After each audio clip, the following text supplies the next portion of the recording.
everybody, welcome back to another episode of A Gardener's Journey Homestead. I'm Barbara. Welcome to my kitchen. So what you just saw is monumental. I am putting up my dehydrator until next summer. That is always a sign that the summer has ended and we are preparing for fall and winter. So that gave me great joy because that means my counters are going to be more clear than they've ever been. And that means I've done all the things dehydration-wise, preservation in that manner for the summer season until the next summer season. And just like when I bring it out for the summer, that's always like a pivotal, like, okay, summer is here. Because once I pull it out, it stays on the counter the whole summer because it just doesn't make sense to, as big as it is, to pull it out, put it back up, pull it out, put it back. So once it comes out, it's out until we're done. And y'all, we are officially done. The last thing that I had to dehydrate was our last batch of jalapeno peppers. I did that last night. They've dehydrated, they're jarred up and will be sealed. That was the last thing to dehydrate. So I'm excited about that. Now, this is still Operation Clean My Counters. I have two more things that I need to preserve because it's probably not going to last to the next summer if I just try to store it out. And that is my garlic. And then I have some onions that I don't know that they'll last because they're not storage. Again, I've already had them for, let's see. Oh my goodness. 6 June, July, 5 months. Man, my math was just off, but they're not gonna last until next summer, obviously. And so instead of me just leaving them on the counter, I wanted to go ahead and just chop them up and put them in the freezer so that way we get some kind of use out of them. I thought about dehydrating and making the onion powder, but I wanted more for my dehydrator to be put up than I wanted onion powder, if that makes sense. So we're gonna chop up the onions, put them in freezer bags, and then put them in the freezer. I already have some in there. And then when we get back, and that's all the onions that I grew, period. This is the last of them. There's no more. So from here on out, I just got to buy onions until the next harvest. So I'm already planning and prepping to grow more onions next year than I did this year. But we had what we had. We've used a ton. It's been nice to have onions that I grew out of the garden, but that time has passed. So in this video, we're going to do something with the onions and with the garlic. And I want to show you something new that I'm trying with the garlic that I saw on another homesteading channel. And I thought that's an ingenious way to preserve garlic. So I'm going to walk you through that. But first, let me get my garlic and let me show you what we're working with. So this is how much garlic I have left. So not a ton, but still a pretty sizable amount that we don't want to lose or get rid of. And this would store probably 2 or 3 more months, definitely more than 2 or 3 more months longer. It has, I'll say usually, I would say 6 to 9 months. So about March or so, it may start sprouting, you know, if I put it in my root cellar.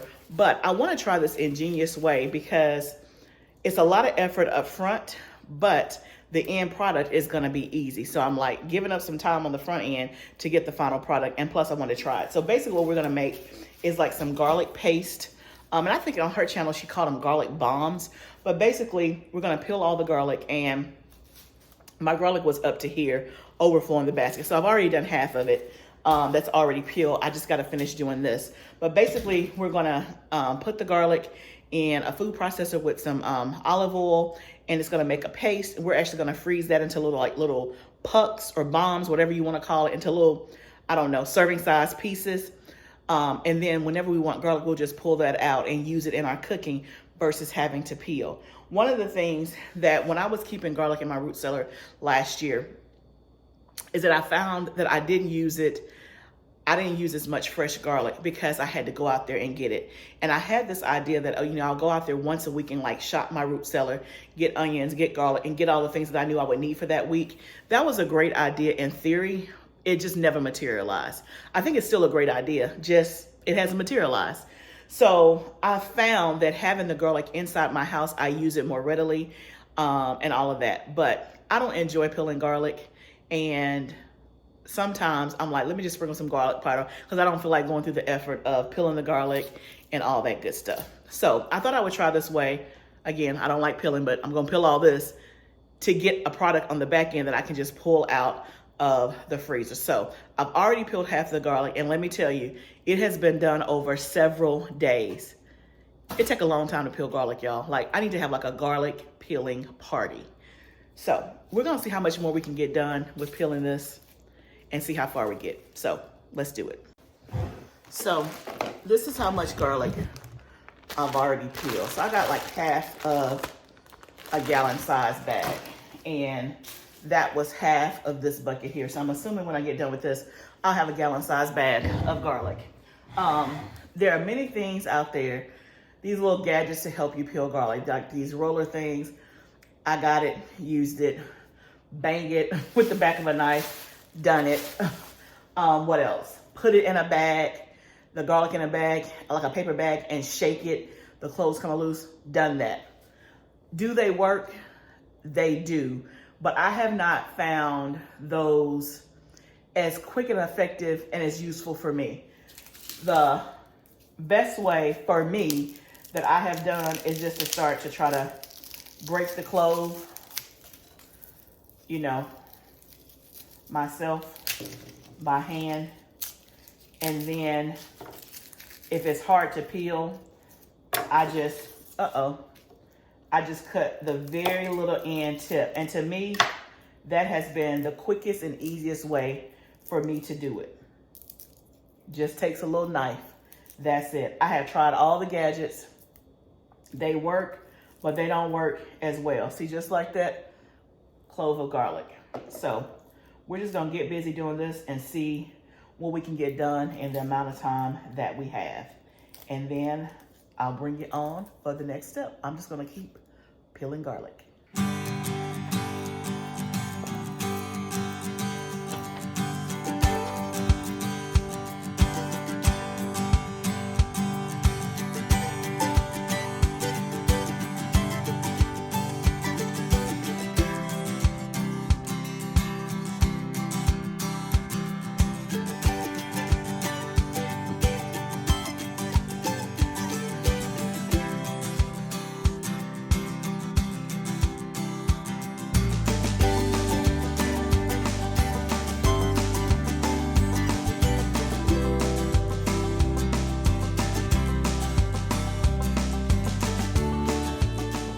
Friends, we finally got all the garlic in my house peeled.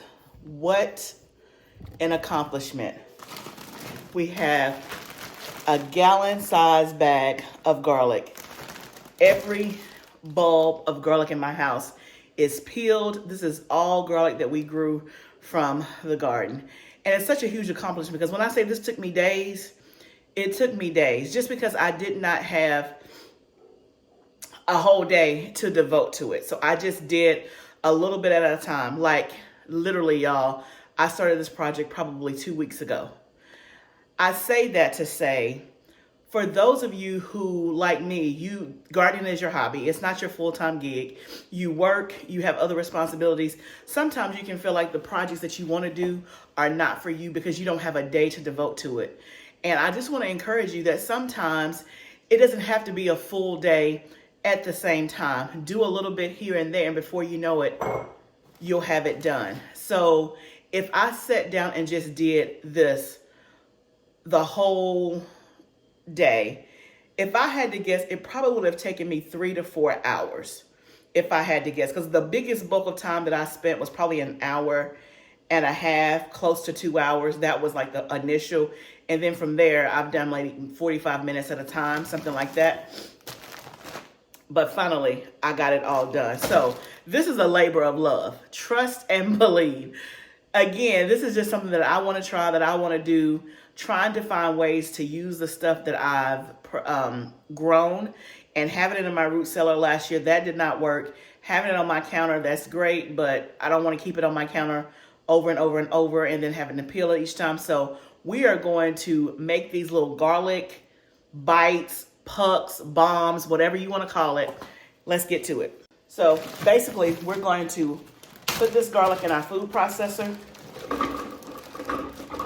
guess we'll start off and see how much it makes. I have no idea. It's my first time ever doing it. And then we're just gonna add some olive oil. And I think that's just to help it bind together. I'm just eyeballing it. That may be too much, maybe not enough. But let's just see what happens.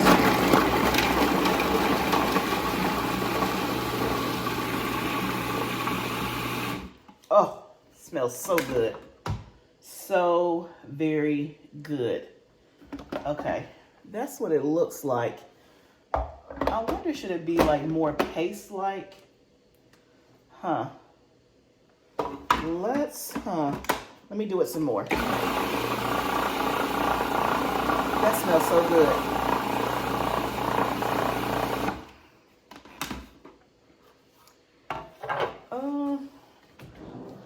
Let's see. If I were to do,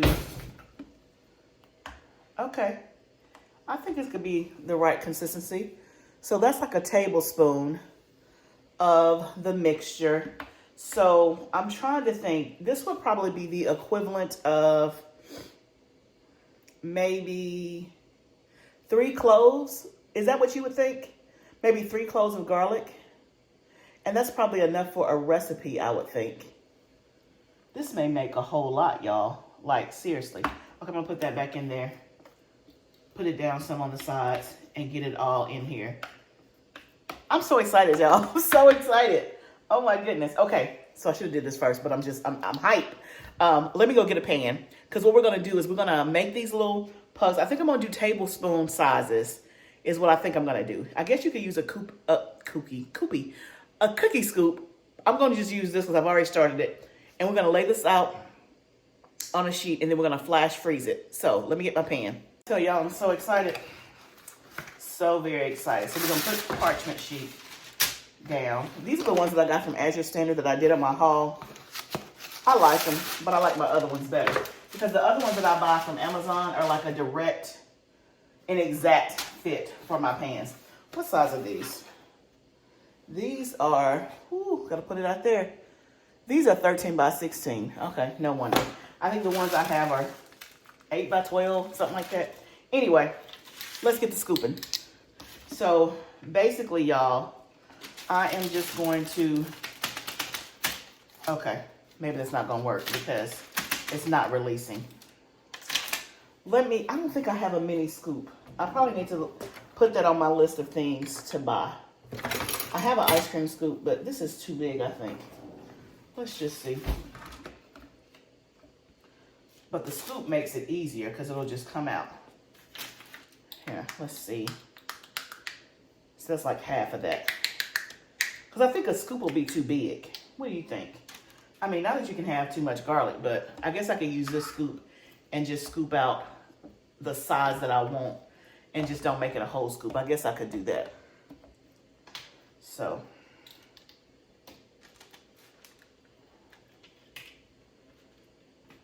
This is like garlic and olive oil mixed together. How can you go wrong? Okay, y'all, I'm just gonna keep doing this and let's see how many we get.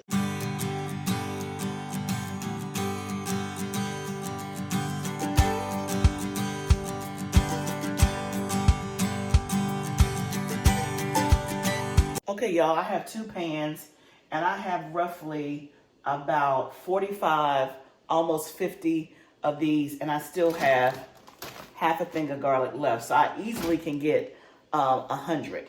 So I'm gonna put these in the freezer and I'm gonna let them flash freeze. So that way that when I store them in the freezer permanently, they won't stick together. I can just pull out a puck at a time. So I'm gonna put these in the freezer. I'm debating on, do I wanna do the rest of the bag and have 100? I don't know how many I would, of course I would use it all. Like garlic and olive oil like mixed together, that's like, bomb. But I was thinking about, do I want to make me some garlic olive oil? Although the garlic olive oil probably wouldn't last as long because I probably wouldn't get as much. And I don't know how well it would store. I'm gonna look up a couple things and see what's possible, but I'm gonna put these in the freezer. Okay guys, I put them in the freezer. They probably were in there maybe an hour or so. I flash froze them so you can kind of see they're just individual like that. They're not completely all the way frozen, but they're frozen enough. So what we're gonna do now is actually put them in a Ziploc bag.